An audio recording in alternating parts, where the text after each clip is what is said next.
espero que estejam todos bem, que tenham tido aqui um bom dia e vamos então, para quem não conhece aqui o Book Club, eu vou só fazer uma pequena apresentação do que é que costumamos fazer. Esta vai ser o 9º livro e nós queremos aqui, no fundo, debater livros de investimento entre o grupo CFA e fora do CFA. É um projeto de literacia financeira da CFA Society Portugal e temos feito mais ou menos um evento por trimestre. Depois, como estávamos a falar há pouco, os eventos ficam gravados na página do CFA no YouTube também, depois disponíveis. À partida vamos fazer cerca de meia hora de apresentação do livro, que vai ser o Miguel Jordão a fazer deste, e depois interação no resto do tempo, de uma hora, no total de uma hora. Depois, pronto, basta levantar a mão ou levantar o microfone. Aqui também hoje não somos muitos, portanto vai ser fácil.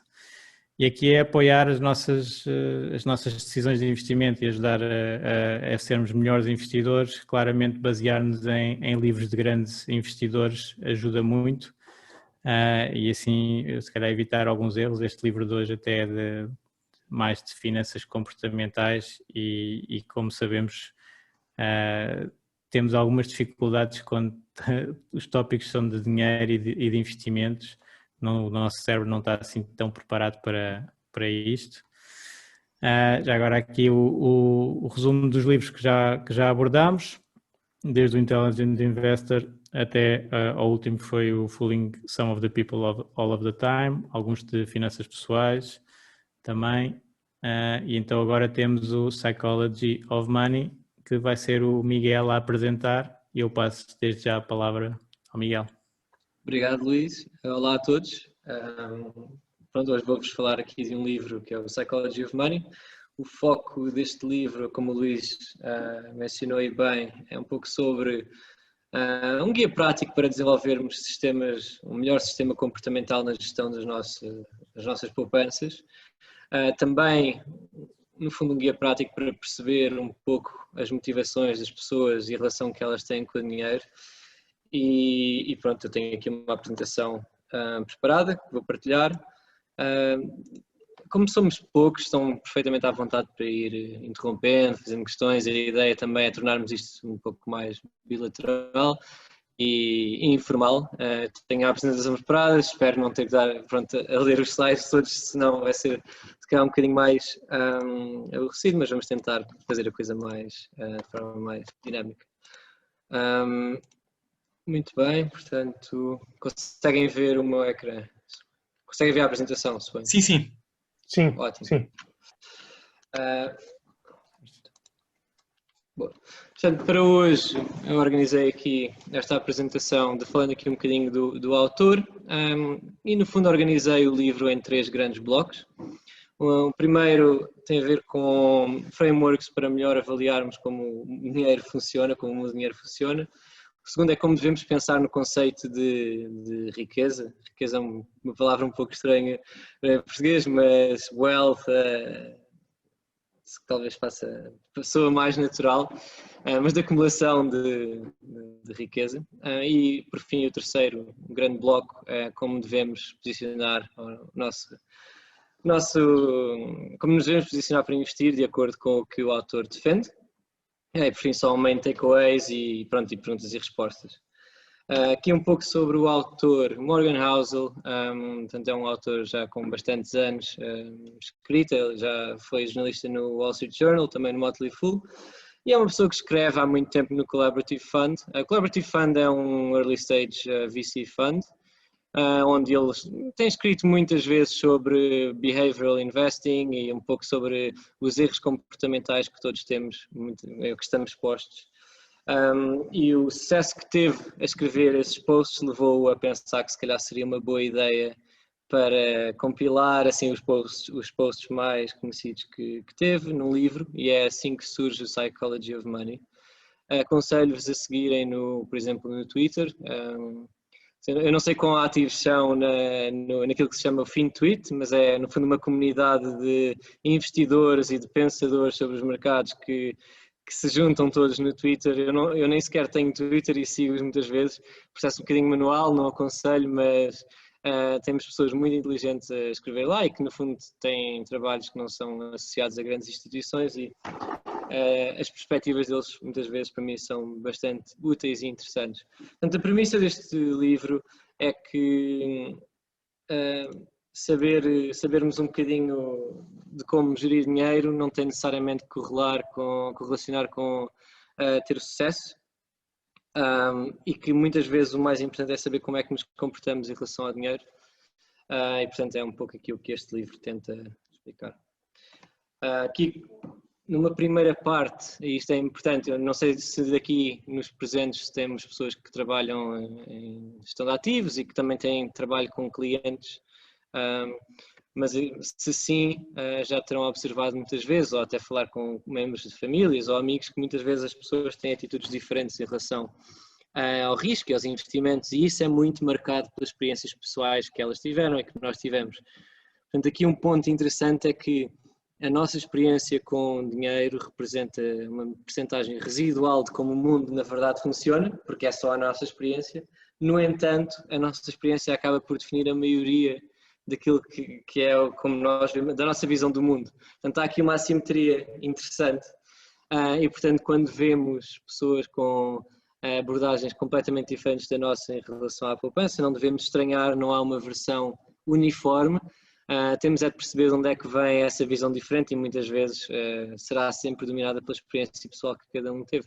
Portanto, eu sou de uma geração que, quer dizer, eu com a crise financeira devia ter aí à volta de 18 anos, e portanto eu ainda só vi, desde que comecei a trabalhar, ainda só vi up markets e declining interest rates e a inflação parece uma coisa em vias de extinção, agora talvez não, mas isso acaba por marcar muito os meus hábitos como investidor, porque é um ambiente em que tudo vai para cima, e portanto é um período absolutamente favorável para investir em ações e isso acaba por marcar a minha experiência.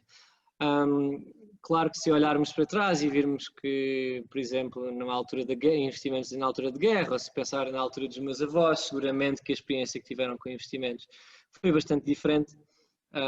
Ou até as pessoas que acabaram por investir aqui em Portugal, em algumas empresas que acabaram por ser ruinosas, também têm outra experiência. E, portanto, sabermos interpretar qual é a base para uma pessoa, de onde uma pessoa vem e da sua visão do mundo, dá para perceber que ninguém aqui é maluco e todos temos os motivos para pensar como pensamos. Este é o primeiro ponto importante sobre o livro. Depois o livro essencialmente tenta justificar que muitas vezes investidores que nós vemos grandes têm sorte, e que é difícil de separar o que é sorte do que é talento. Grandes investidores que nós vemos normalmente são celebrados pelos resultados que obtiveram, mas muitas vezes os resultados não são necessariamente só talento. Mas o interessante deste livro é que, apesar disso tudo, não é preciso focarmos tanto em ser os melhores, basta ter um sistema que seja robusto e ter paciência para conseguirmos acumular riqueza.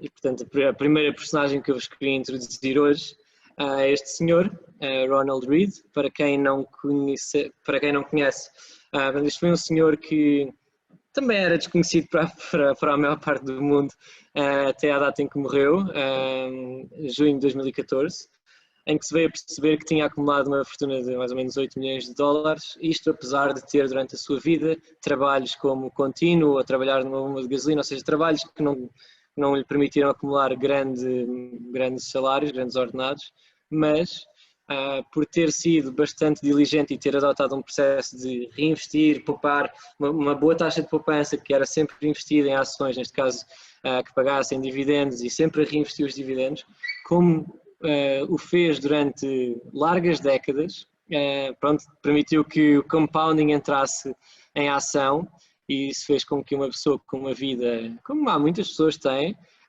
conseguisse acumular uma riqueza que seguramente não está ao alcance das pessoas que têm o mesmo tipo de trabalhos que ele. Isto prova, apenas que se tivermos um approach certo e paciente, basta continuar no jogo.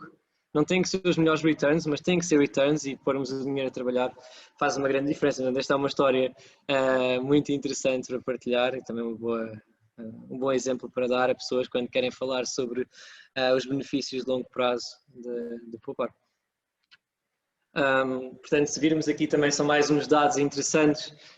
Se pensarmos no Warren Buffett, que muitos consideramos como um dos grandes, não, o maior investidor da história, o interessante é que a maior parte da riqueza que ele tem hoje em dia, neste caso estes números eram à data do livro, que foi escrito ano passado, vemos que a grande maioria da riqueza do Warren Buffett foi, quer dizer, só se começou a dar depois dele fazer 65 anos. E estamos a falar de uma pessoa que começou a investir ainda em adolescente. Portanto, pensemos na trajetória que ele teve. Se calhar teve 50 anos para fazer 10% da riqueza que tem hoje atualmente. E pronto, o poder do compounding é exatamente este, é saber que quanto maior é a base, deixarmos o dinheiro a trabalhar, pronto, o potencial é absolutamente avassalador. O interessante, por exemplo, compararmos com o Jim Simmons do Renaissance Capital, é uma pessoa que tem provavelmente o melhor track record da história com o seu Medallion Fund. Portanto, é um fundo, se eu não estou em erro, cobrava management fee 3%, performance fee 30%, e depois de fees, num track record de mais ou menos 30 anos, deve ter gerado, after fees, retorno anualizado de mais de 60%. É uma coisa absolutamente astronómica, é inexplicável. No entanto, o Jim Simmons, por só o ter feito, só descobriu a atividade de investimento aos seus 40 anos, ou quando já é uma idade bem mais avançada, é hoje em dia, quer dizer, bem menos rico do que um Warren Buffett, é simplesmente porque não está há tanto tempo no jogo. E isso é um conceito interessante de pensar, ou seja, a longevidade acaba por ser um fator mais determinante para a acumulação de riqueza do que necessariamente os retornos, mais ou menos 1% de cada ano. O fator tempo é bem mais importante, e portanto é importante que continuemos no jogo. Outro tema que também queria falar aqui é para deixar aqui o goalpost to stop moving. Este é um tema interessante, que é, à medida que nós vamos acumulando riqueza, as nossas ambições de estilo de vida também têm tendência a ir aumentando. Isto faz com que a nossa cost base vá aumentando também, e isso pode ser problemático, quanto mais não seja, porque se calhar nunca vamos acabar por estar satisfeitos, porque temos sempre a tendência de nos comparar com quem está acima, portanto aquele velho tema da galinha do vizinho ser sempre melhor que a minha, e portanto um dos pontos críticos para conseguir acumular riqueza é conseguirmos parar com que a nossa ambição, definir o que é para nós um nível de vida aceitável, e tudo o resto são ganhos de lifestyle, de bem-estar, que não precisamos estar a ajustar os nossos custos. E com isto apresento-vos a segunda personagem do dia hoje, que é este senhor, Rajat Gupta. Tem uma história extraordinária. Isto era uma pessoa que nasceu num contexto bastante desfavorável na Índia, e que por ser uma pessoa brilhante acabou por conseguir bolsas de estudo. Na altura penso que foi Harvard, e foi o primeiro Global Managing Partner da McKinsey, que não era americano, e portanto estamos a falar de uma pessoa que estava na board de empresas como a Goldman, a Procter & Gamble, e que era bastante influente. Só que o problema era que não chegava, para ele não chegava a ser multimilionário. Um managing partner na McKinsey, não sei, deve fazer se calhar baixas, se calhar 2 dezenas de milhões de ano, qualquer coisa assim, mas isso, como sabem, num contexto americano com muitos bilionários nem sempre é suficiente, e o ponto é que o Rajat se calhar estava muito em contacto com essas pessoas, e porque os servia na sua prática profissional, e portanto o que é que isso levou? Levou a que ele fosse apanhado num esquema de inside trading com um amigo que geria um hedge fund. Não sei se conhece a história do Galleon Group, que era um hedge fund que na altura tinha bastante sucesso, mas que se veio a descobrir estava bastante envolvido em esquemas de insider trading. E, portanto, podem imaginar a vergonha que é uma pessoa que era o Global Managing Partner da McKinsey, absolutamente sénior, um exemplo. Ele até era advisor na fundação de Bill e Melinda Gates, uma pessoa com um profile brilhante, ser apanhada num esquema de insider trading por um par de milhões, mas o ponto aqui chave é que para ele, ele não conseguiu ter o suficiente e não conseguiu balizar o que era suficiente para ele. E repito, era uma pessoa que veio de um contexto bastante humilde e que se conseguiu superar, mas que não soube durante o seu caminho definir o que era o ponto suficiente. E pronto, e não lhe correu bem. Portanto, aqui um pouco sobre as lições que nós podemos retirar. Diria que o grande ponto de acumular riqueza é que isso nos permite ter maior flexibilidade. Ter maior flexibilidade permite-nos ter maior controle sobre o nosso tempo, e controle sobre o nosso tempo é provavelmente a coisa mais importante que nós podemos ter. Eu sei que o Luís aqui é um grande fã do FIRE Concept, e pronto, podemos falar disso também mais tarde, mas aqui a ideia, se nós pensarmos em nós próprios como uma empresa, podemos pensar de duas maneiras. Uma é revenue growth, crescimento de receitas, neste caso vamos acumulando, os nossos salários vão aumentando. O outro é tentarmos otimizar a margem, não é? Portanto, se nós conseguirmos controlar os nossos custos e irmos aumentando a nossa receita, mas formos sempre tentando otimizar os nossos custos para que a nossa margem vá aumentando, então aí é que conseguimos ter resultados verdadeiramente interessantes. Portanto, a savings rate, taxa de poupança, é provavelmente a coisa mais importante que nós temos. É uma coisa que nós controlamos. O que acontece nos mercados não controlamos, mas aquilo que conseguimos pôr a trabalhar todos os meses, em princípio, controlamos. E, portanto, é aí que incide a base para acumular a riqueza a longo prazo. Focar na savings rate, focar num plano de longo prazo e continuar a pôr o dinheiro a trabalhar e deixar o compounding atuar. Agora, isto é tudo muito giro, mas é bastante complicado, e sabemos que se, por exemplo, eu tenho 31 anos, já trabalho há mais ou menos 7 ou 8 anos, é normal que à medida que a minha carreira vai avançando eu pense em comprar uma casa, talvez, se a vida me morrer bem, pense em comprar uma segunda casa, se calhar gostava de ter um outro carro, e portanto é sempre difícil de lutar contra as expectativas de consumo que nos estão, que vêm de nós próprios ou que nos estão associados à volta, se há o amigo que também tem, ou se a nossa mulher também gostava de ter alguma coisa, ou nós gostávamos de oferecer. Lidar com estas expectativas é bastante difícil e, portanto, provavelmente das melhores escolhas que nós podemos fazer é ter uns hábitos de consumo que não sejam muito dispendiosos. E pronto, quanto mais se definir o que é um nível de vida de satisfação base, mais fácil é acumular. Pronto, é mais fácil. Só aqui um ponto ainda também, este ponto é interessante, este último ponto que diz que ninguém, no one is impressed with your possessions as much as you are. Ele dá aqui uma história engraçada no livro, que ele chama o Man in the Car Paradox, em que ele trabalhou como valet à porta de um hotel de luxo, acho que era à porta de um hotel, e onde muitas vezes vinham pessoas com grandes carros e que, pronto, ele no fundo olhava para as pessoas e pensava, olha, pronto, esta pessoa, quer dizer, nem olhava para eles, mas pensava, eu quero ter este carro para ser tão cool como esta pessoa. Mas o que ele reparou foi que ele nem sequer olhava para a pessoa, ele queria guiar o carro.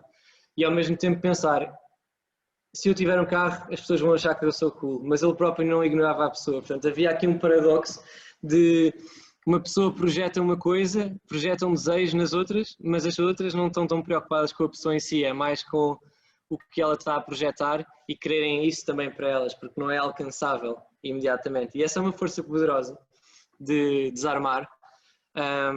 E pronto, e quando percebermos isso, pronto, ele diz que aqui ele diz que uma equação engraçada, que a nossa taxa de poupança é a diferença entre o nosso rendimento e o nosso ego. E que pronto, se conseguirmos vir para lá disso, em princípio conseguimos aumentar a nossa taxa de poupança. Pronto, só que eu sei que isto está, pronto, são muitas frases, mas percebendo aqui um bocadinho o contexto do livro, isto é um livro, no fundo é uma coletânea de posts que ele foi escrevendo ao longo dos anos. Portanto, cada capítulo, são cerca de 20, é um pouco uma lição prática sobre algum tema. E, portanto, outro tema aqui que também é interessante e que é um pouco contrário àquilo que nós estudámos também no programa do CFA, tem a ver com ser reasonable em vez de rational, no que diz respeito a investimentos. Portanto, um investidor racional que tenta sempre otimizar o retorno, quer dizer, é um robô, não é um ser humano. E as pessoas muitas vezes quando tomam decisões financeiras tomam as decisões com contextos completamente diferentes daquilo que nós temos no livro e se calhar aqui o que nos interessa antes de mais é poder dormir à noite descansados, muito mais do que saber que estou a fazer mais 1% ou 2% do que devia. Portanto, há aqui um ganho de bem-estar que não é medido por formas quantitativas que estudamos. Vou-vos dar um exemplo, e eu acho que é um exemplo que ilustra bem. Ele pagou a casa dele, pronto. Ele disse que foi numa altura em que as mortgage rates estavam muito baixas, quer dizer, não fazia sentido nenhum. Não é defensável, desculpa, isto às vezes vou trocando o inglês, não é defensável uma decisão destas de pagar uma casa a pronto, só que ele diz que foi provavelmente as melhores decisões que tomou, por dar-lhes a ele e à família uma flexibilidade e uma segurança de que têm uma casa, de que aconteça o que acontecer, vão ter uma casa onde viver e que esse bem-estar para eles é maior do que saber que estão a ter um deal melhor relativo, mas que todos os meses têm que pagar. Aquilo de ter que pagar um cheque todos os meses para ele, se calhar isso tudo acumulado não justificava e, portanto, é uma decisão que ele tomou sendo razoável com a família dele e o que é que eles valorizavam mais e que vai um pouco contra algumas decisões racionais de otimização de recursos que estudamos. Portanto, aqui é um pouco uma saída de textbook material para saber que, pronto, ser razoável às vezes dá-nos maior tolerância, porque vamos fazendo aquilo que acreditamos e não estamos tão price to perfection. Agora, para isto tudo acontecer, é preciso também estarmos dispostos a pagar o preço. E aqui um exercício interessante, e já vos mostro um gráfico a seguir, mas aqui um exercício interessante é pensar, por exemplo, se eu for comprar um relógio, tenho duas opções. Eu posso roubar o relógio e não pagar, ou posso pagar o relógio, que normalmente eu diria que a maioria das pessoas vai querer pagar o relógio, mas eu estou disposto a pagar o preço para ter o bem. E com investimentos é exatamente isto.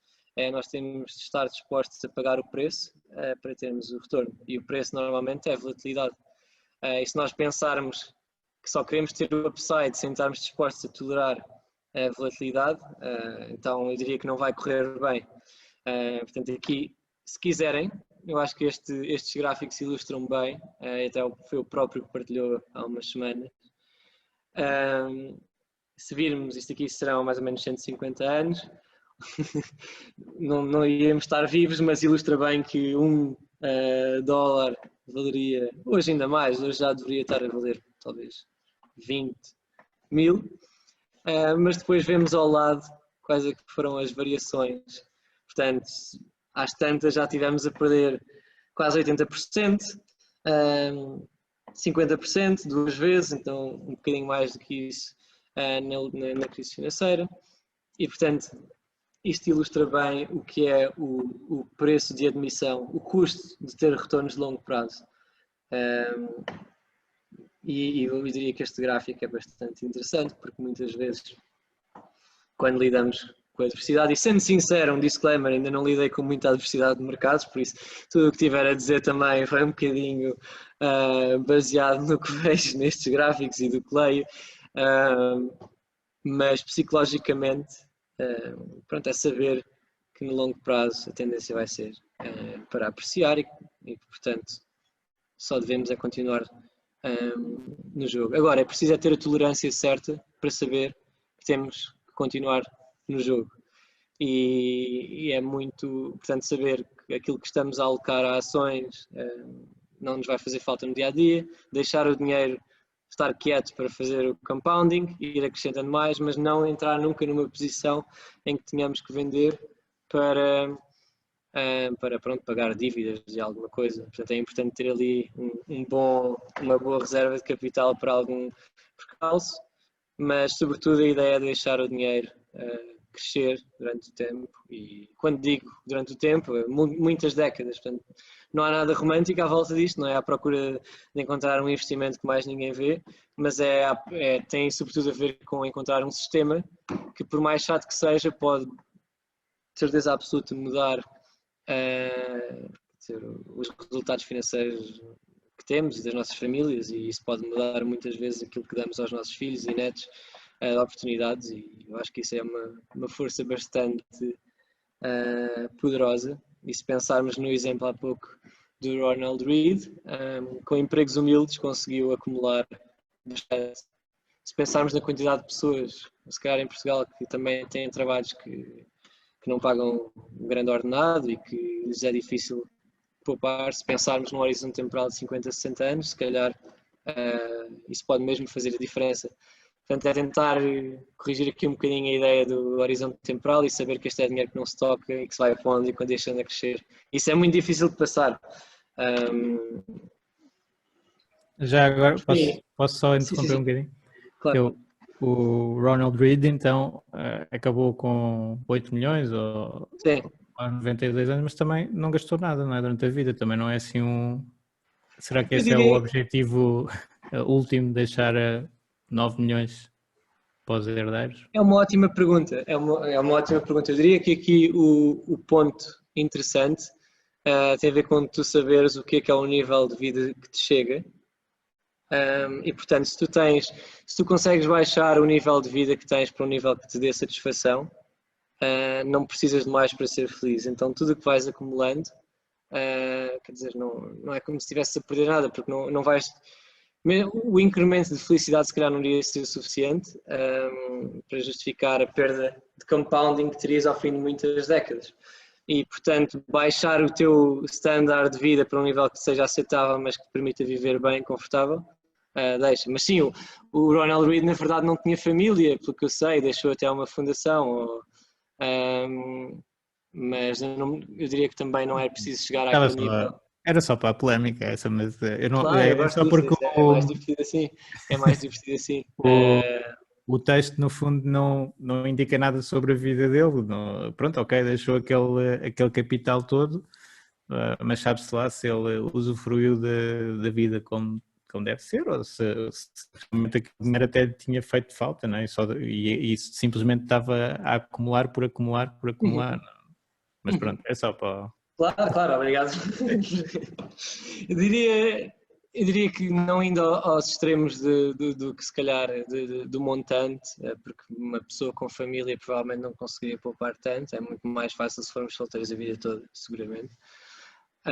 Mas pensando talvez numa escala mais real, a verdade é que se estes princípios de chegar a um nível aceitável de custo de vida e tentar mantê-lo estável à medida que o nosso rendimento vai aumentando, permite-nos poupar bastante. E a ideia não é tanto poupar para um bem em concreto, é poupar só por poupar e investir, naturalmente. Isto acaba por ser uma fórmula interessante que nos dá, eu diria ao longo de muitos anos, dá-nos se calhar um montante que nem sequer pensaríamos que fosse possível. E portanto, eu diria que essa é a grande base, é tentar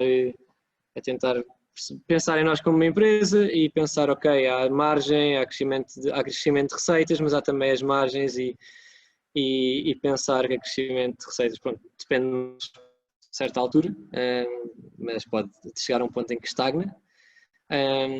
E pronto, e o que nós conseguimos fazer com a nossa margem, a nossa operating margin, também seria a nossa saving rate. E é interessante se pensarmos assim, que dá para fazer coisas bastante interessantes e que se calhar dá-nos um poderio financeiro que não pensaríamos que fosse possível, e se calhar ao fim de 30, 40 anos. Difícil é pensar a 30, 40 anos, não é muito mais combater a nossa necessidade pelo imediatismo, não é? De querer resultados. E se eu pensar na minha geração, que está habituada se calhar a olhar para o ano passado e ver o que aconteceu a Tesla, cria-se uma falsa narrativa de que os retornos têm que ser muito altos e muito rápidos e isso é perigoso, isso é bastante perigoso, até porque se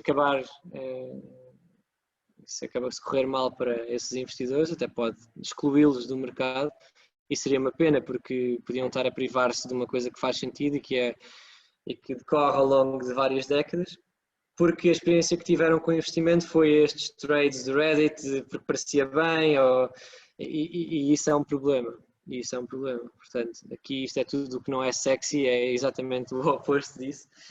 Mas isto por acaso até é um bom segue para pensar aqui nas bolhas.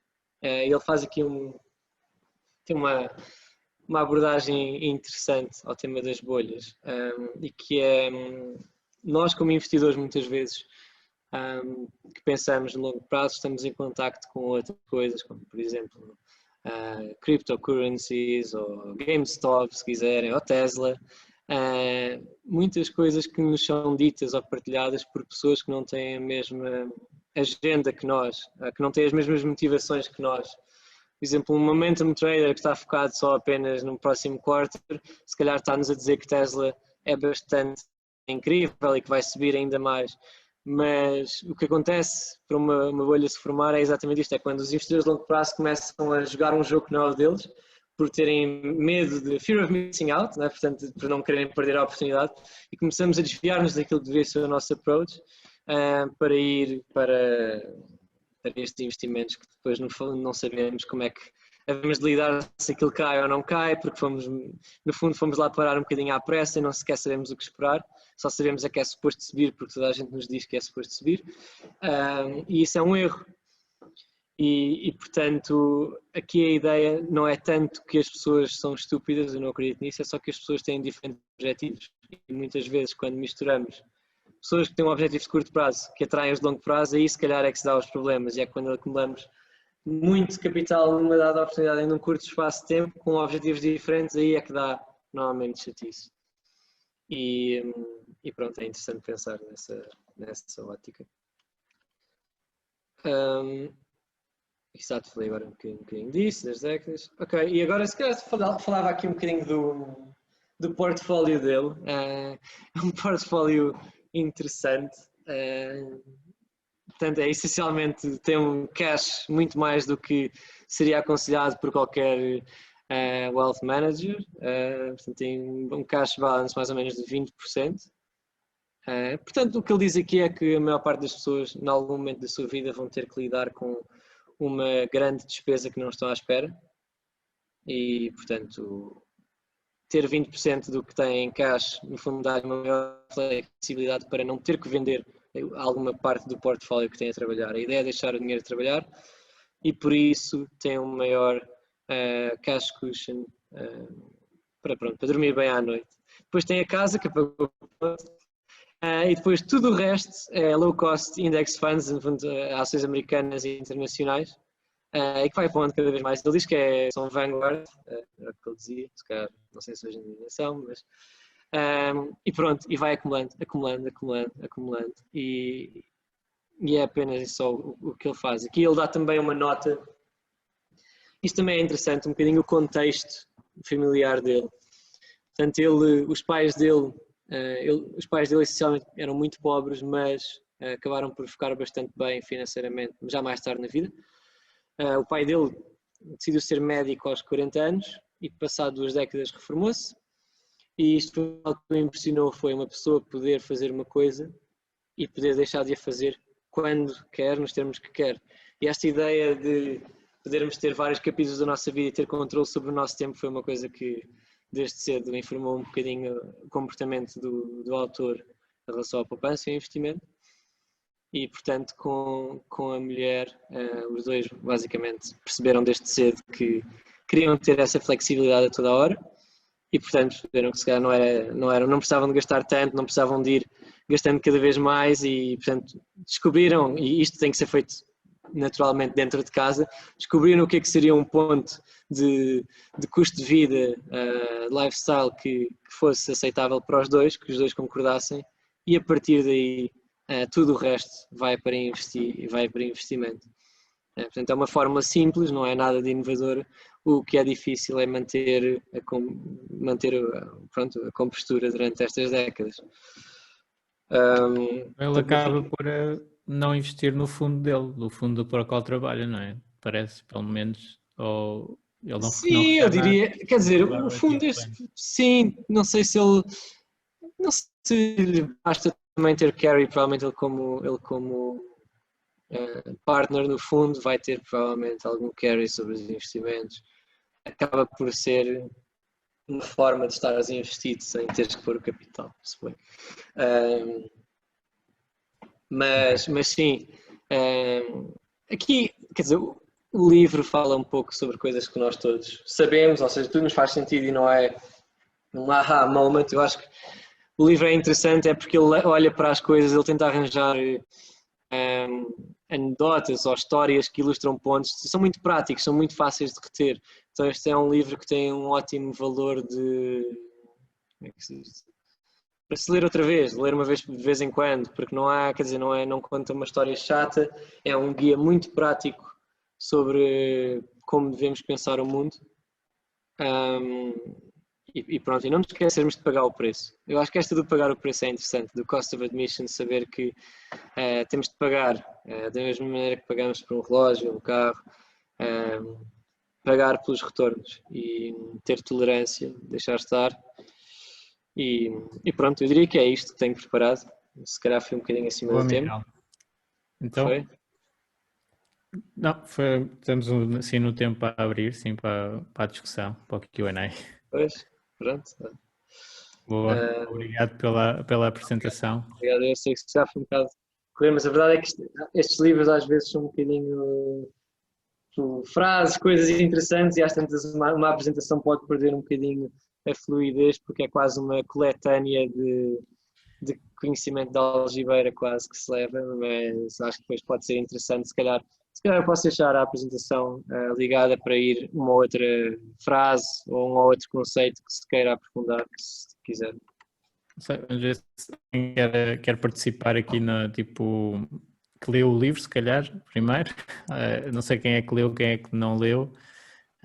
5 capítulos interessantes de histórias aqui do livro que queiram partilhar. Alguém?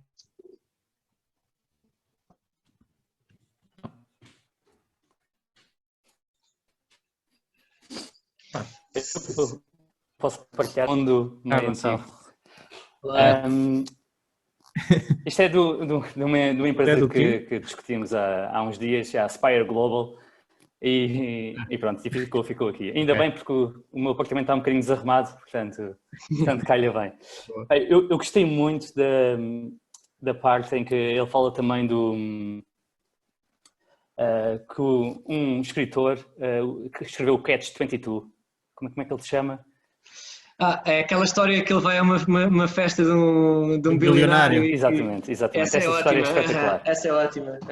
And ele diz, I have something that he has not. I have enough.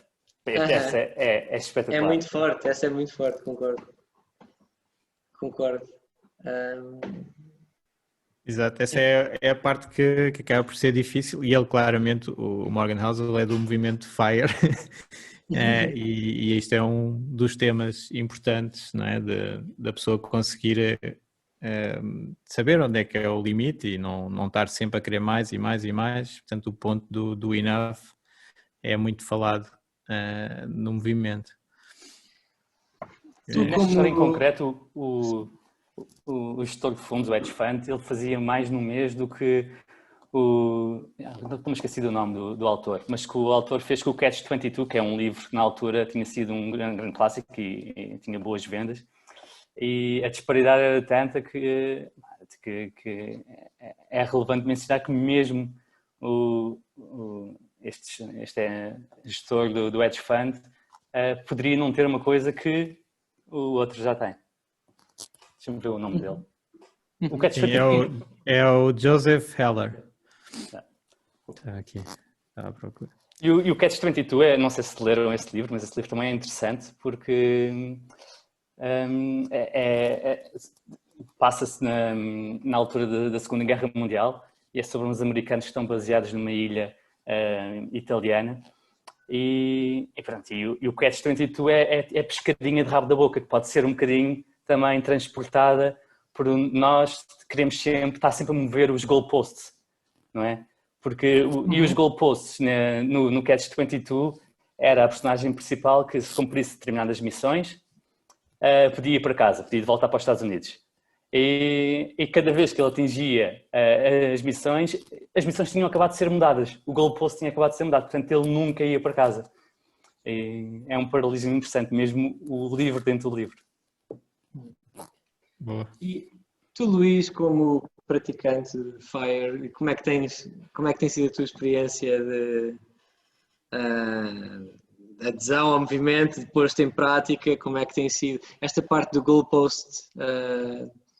Faz um bocadinho diferente de mim, tens filhos e uma idade, tens bem mais 1 ou 2 anos que eu, mas já com outro agregado familiar. Agora, como é que tem sido? O Miguel não é família minha. Eu sou o irmão mais novo que o Luís. Eu tenho um filho chamado Miguel Jordão, mas não é esse. Uma vida basicamente desencontrados e encontrarmos agora aí.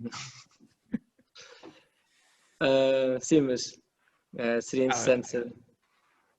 Para mim acho extremamente interessante e importante controlar os nossos custos e saber o que é importante. Eu sempre valorizei o tempo, claramente. Portanto, há um capítulo deste livro que é especialmente dedicado a isso, que é o 7, que é o capítulo de Freedom, em que ele mostra bem a importância de usar o capital para ganhar tempo e ganhar decisões, portanto, opções, em vez de gastar em carros. Portanto, isso nunca fui muito para ir carros e outras coisas assim, gastos altos. Acho que o maior luxo é o tempo. Exatamente, ele diz mesmo: controlling your time is the highest dividend money pays. Exato. Claramente. E onde é que tens de aplicar esse tempo? Pois, agora apliquei bastante tempo na literacia financeira e naquele grupo FIRE acaba por dar algum trabalho, digamos assim, e o fundo também, os fundos que eu tenho um bocadinho ligados a isto, acabam por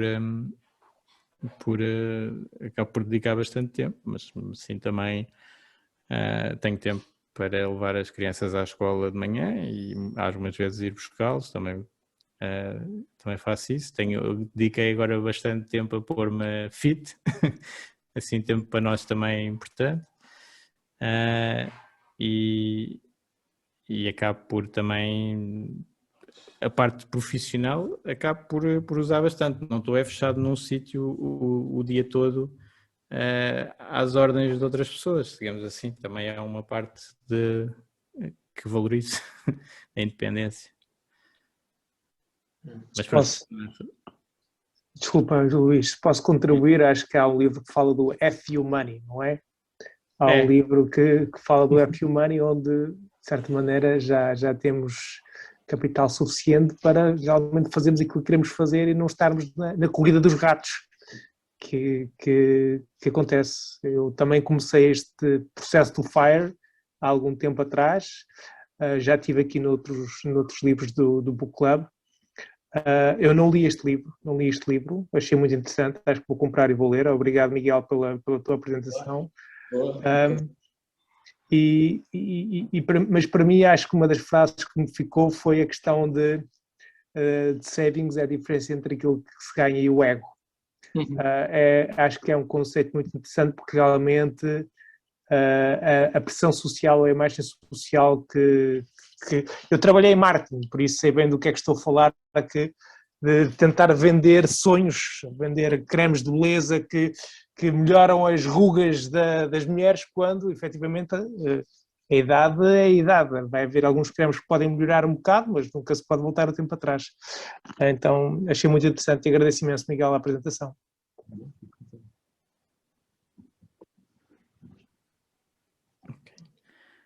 E ele também, o blog, já é um recurso muito bom. O Collaborative Fund tem artigos muito bons. Aliás, este livro saiu de um blog post bastante extenso que ele fez e depois ainda o expandiu para o livro também.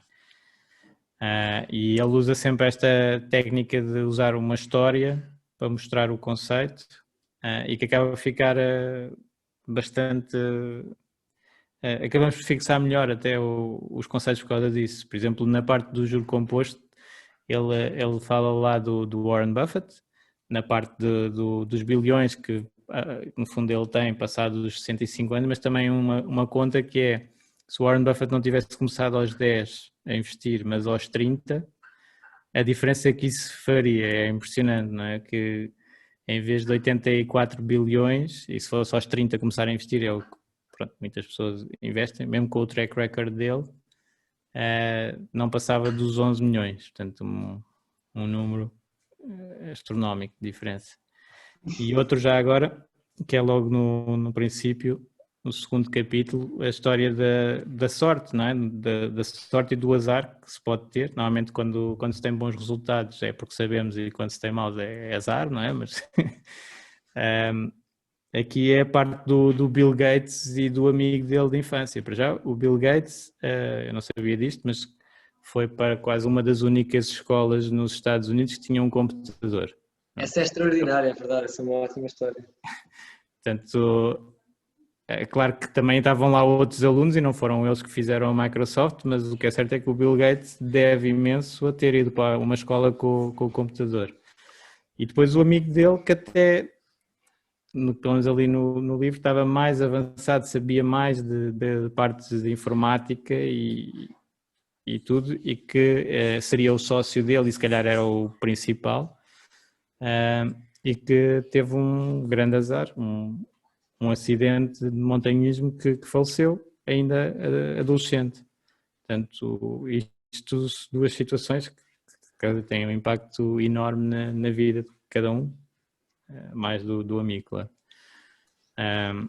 Mas sobre o que não se vê, não é? No sucesso e as condições que tinham que estar postas em prática para se ter depois o sucesso. Claro que o Bill Gates tem imenso mérito depois na Microsoft, mas é um facto que, ou pelo menos o que ele diz aqui, é que era uma das poucas escolas que tinha um computador na altura em que ele foi para a escola. E sobre esse ponto que tu falaste, quando as coisas correm bem é sempre um sucesso, e que quando correm mal são os incompetentes. Ele dá um bom exemplo, que é quando o Mark Zuckerberg se recusou a vender o Facebook à Yahoo. É elogiado como um visionário, um gênio que sabia exatamente para onde ia e que pronto, é uma prova de que uma pessoa sabia long-term vision para a sua empresa. Para a oposição, a gestão da Yahoo também é vista como absolutamente incompetente por rejeitarem uma oferta de compra, já não lembro quem era, mas acho que foi por 46 billion na altura. Deixa-me lá ver quem era. Mas pronto, o Google, não é? Foi a Google, talvez tenha sido a Google. Foi Microsoft, 44 billion. Buyout offer, e portanto terem rejeitado foram já uns grandes incompetentes, porque naturalmente Yahoo hoje. Mas o ponto aqui é a diferença entre os outcomes, coisas que muitas vezes não estão no controle da pessoa, não é? E que pronto, serve para vilificar ou não. Há uma frase também muito interessante que ele usa, que é para ele, isto também é muito interessante para nós que estamos no setor, que é em inglês: investment effort does not correlate with investment results. E portanto nós estarmos ainda mais em cima das coisas não vai necessariamente traduzir-se em melhores retornos, e essa noção foi o que o levou a passar de uma pessoa que se calhar investia em ações individuais nos seus 20 e 30 para uma pessoa que simplesmente investe em ETFs de ações de longo prazo. E ele pensa, marginalmente ganhar mais 1%, menos 1% cada ano, ok, se calhar seria bom, mas o esforço uma obriga de tempo e dedicação para conseguir esse menos 1%, se calhar não me justifica, e é uma decisão que ele tomou, pode justificar para uns, e atenção, isto é uma visão do próprio, não tem que ser partilhada por todos, mas ele encontrou uma forma que foi perceber, ele valoriza o tempo livre, e não está at the margins, interessa-lhe estar no jogo, portanto se faz 10% ao ano em vez de 10,5%, o que importa é que esses 10% com minimal effort já fazem a maior parte do ganho de benefício. E é disso que estamos aqui a falar, é deixar o dinheiro trabalhar, e pronto, eu acho que isto é uma boa lição. Sim, mas lá está. Aqui é a parte de que se aplica a cada pessoa individualmente, não é? Porque outra pessoa pode ter muito interesse em fazer o outro tipo de investimento e investigar as empresas e ter aquele extra effort, pode não ser effort, pode ser até um hobby, até se pode divertir com isso, e por isso também acho que aqui o conselho do livro é mais importante, que é as finanças são pessoais, os investimentos são pessoais e cada um tem um bocado a sua experiência, o seu background e depois aplica da melhor maneira. Ele também deve ter bastante capital que pronto, não precisa que ele trabalhe muito, não é? Se for sim, lá do fundo. E ser blogger hoje em dia Não sei se deve correr bem. Não, eu sei que corre bem. Este tipo de business, muito assim à volta, ele tem uma boa audiência, é um tipo com uma boa influência dentro da esfera do fim de tweet. Por falar nisso, por acaso, talvez, Luís, um bom livro, não sei se já foi aqui falado, mas para uma próxima sessão poderia ser interessante. Eu ainda não li, mas já me recomendaram recentemente como um ótimo livro, é aquele da Annie Duke, do póquer, que é Thinking in Bets, acho que é assim que se chama. Já ouvi falar, mas não li. Não é? Temos é que arranjar um voluntário, isso é outro dos pontos, um voluntário para ler os livros à votação e depois... vou encontrar aqui só para... É este, Thinking in Bets. Vou partilhar aqui para interessados. Isto aqui foi...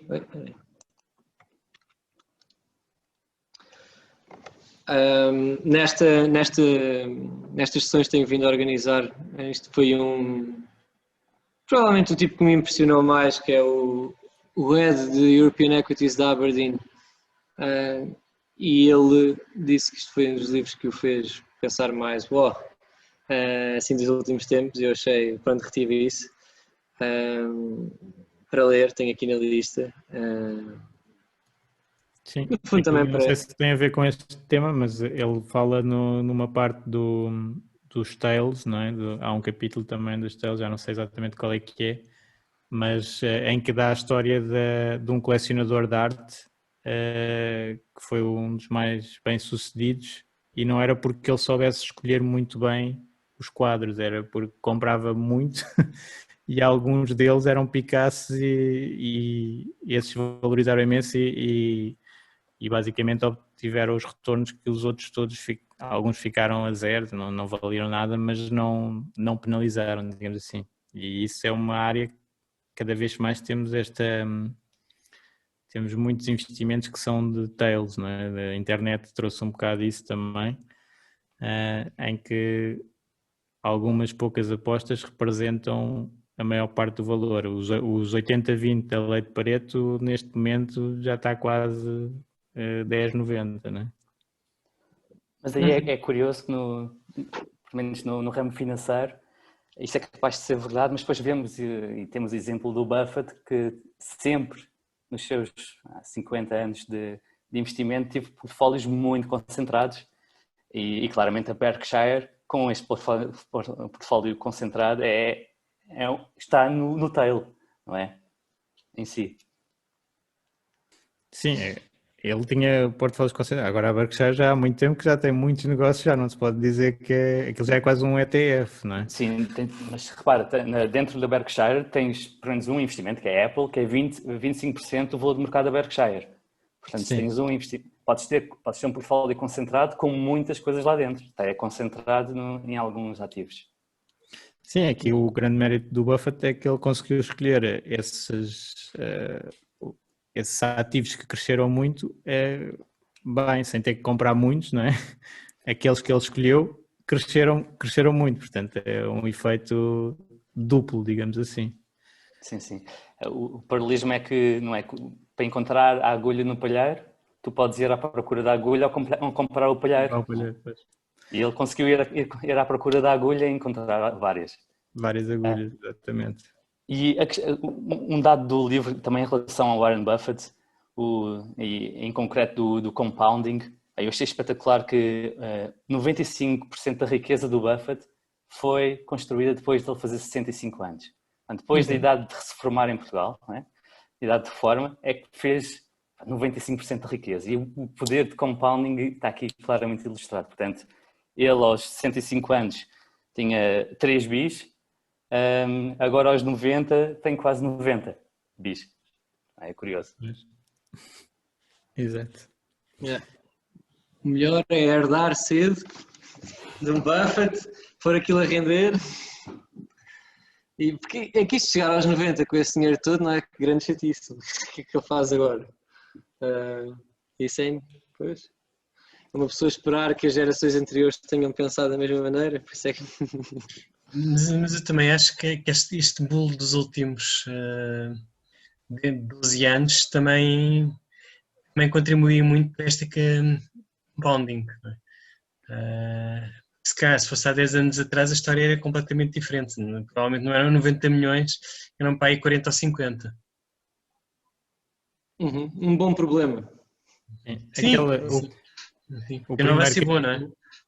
O primeiro capítulo deste livro é exatamente sobre a experiência que cada um tem e mostra lá um gráfico de se tu tivesses investido, já não sei, é acabar nos anos 70 ou acabar nos anos 90, 20 anos, a diferença que faz, que é num multiplicavas por 13 vezes e no outro ficavas mais ou menos a 1, não crescia quase nada.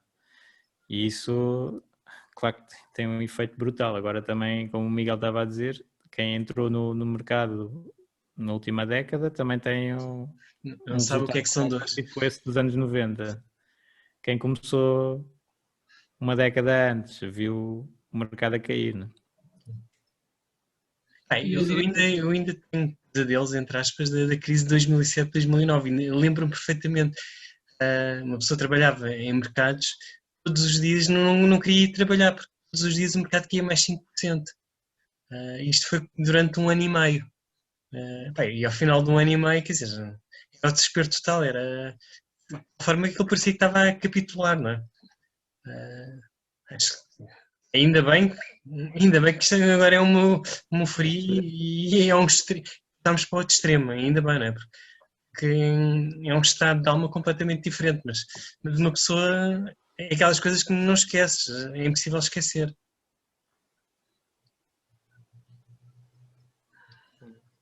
Eu diria que o tema mais importante, assim, aplicado, não mais talvez à população em geral, é a mudança de pensamento na ótica de curto prazo. Não é? A maior parte das pessoas que se calhar não está tão ciente destes mecanismos de poupança e investimento tem sempre a tendência de pensar em caixa, tenho uma despesa, ou quero comprar uma coisa, vou poupar até X meses, mas é tudo muito curto prazo, é tudo muito curto prazo. Eu acho que essa ideia de pensar o dinheiro numa ótica de curto prazo é que é assim o grande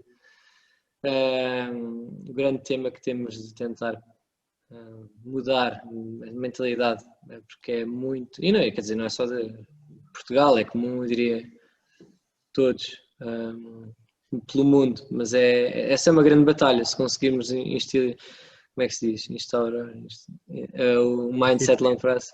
Às vezes faltam imensas palavras, são daqueles camões que... É isso. Aqui na área financeira também acaba de ser difícil, é quase tudo em inglês. Então, vamos fechar. Acho que já está. Eu tive aqui um alerta que começou o jogo do Porto, portanto o pessoal quer ver. Ok, então sendo assim. Faz aí um fecho do livro. E queres fazer, Miguel? Um fecho Assim, queres que eu faça assim? Não se vê. Dá-me um segundo, espera aí. Se não houver mais participação, agora- não é? Não sei se alguém quer participar alguma coisa. Podemos fechar aqui a nosso Aqui. book club. Mostra aí o livro. Eu comprei em Kindle desta vez. Não dá. Obrigado a todos pela vossa presença e participação. E vamos falando no grupo do Investment Book Obrigado a Club. todos. Obrigado, Miguel. Obrigado, Miguel. Obrigado. Excelente. Obrigado por ouvir. Obrigado. Boa noite a todos.